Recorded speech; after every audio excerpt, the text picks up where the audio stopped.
Hello. So I hope you're doing well in this strange period in our lives. I wonder what we're all going to think when we look back at what's been going on in 2020. It will be a year to remember, although most people may prefer to forget it. I hope you're all doing well in your mindset and in your physical health, and that you're doing things that help your well-being. So I just want to talk about a few things briefly. The first is about the things you can and cannot control. Sometimes people are not abiding by the rules brilliantly.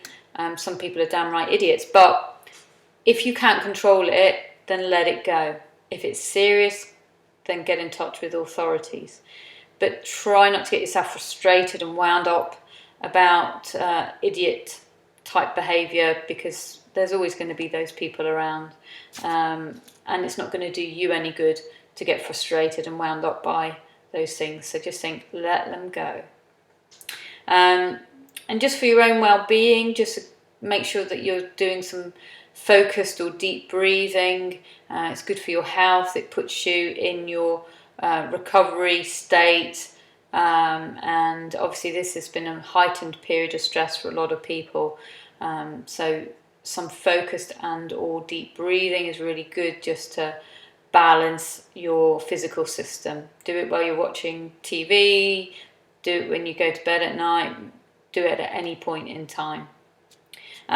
Just a thought about laughing. Laughter boosts your immune system, so find something on TV that makes you laugh, or play a game of charades with your family, or do anything that is going to be positive and make you laugh. Exercise is really a positive thing. I mentioned about stress. Well, when you're exercising, you're releasing that stress hormone, the cortisol, and also the adrenaline that's rushing around your body and making you feel bad and exhausted. So get that out, release it. I know when I've been out exercising, I feel better when I get back. My mind feels better, and physically I feel better. So I encourage you to do that, and obviously getting that fresh air, which we're very lucky to be allowed to go out and have, is a good thing as well. And I think fear is obviously a big thing for people. There's different fears around health and finances, and when's this all going to end. What I tend to do is just check in with now. I'm not looking to the future. I don't know what it's going to be, so I'm not looking to it. I'm just saying, how am I now in terms of my life, in terms of where I'm at? I'm okay.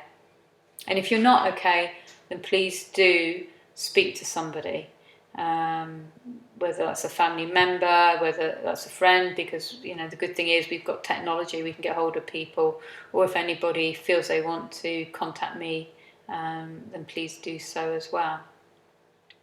And also look at social media, but be careful in terms of how much you use it, and the information that you're allowing into your head.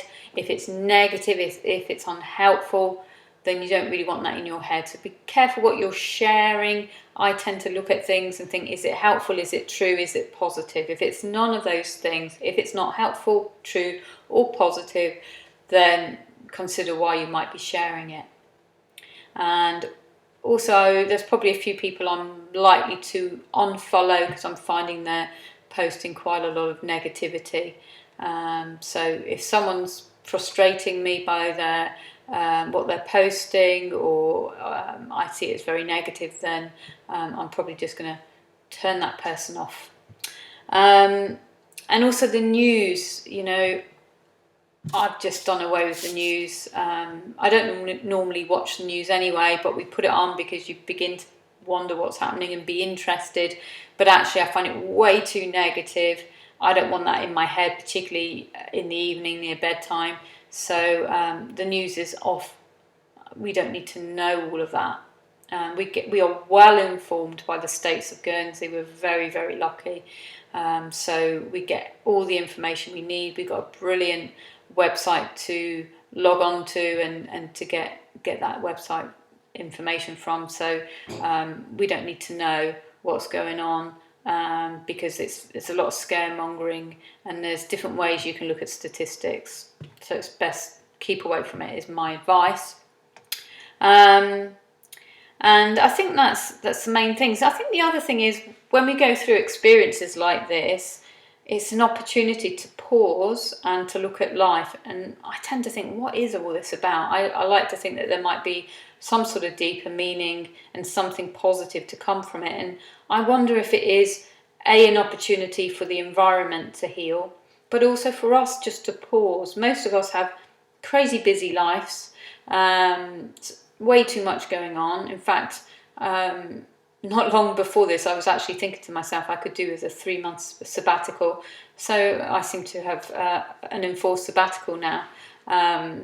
So yeah, take a moment just to reflect. Maybe it's about reflecting on life. Going forward, do you want your life to be as it was? Do you want to make changes? What's been the positive about this period of time? So yeah, just a little reflection is a good thing as well. Other than that, really, it's just a case of wishing you all well and hoping you stay well and healthy, and that your mental health is in a good place, and to say I'm here, and to shout if you need help. I don't want anyone to suffer unnecessarily, and obviously there's family members as well. So let's keep things positive. It's good for your health, positivity, and take care of yourselves.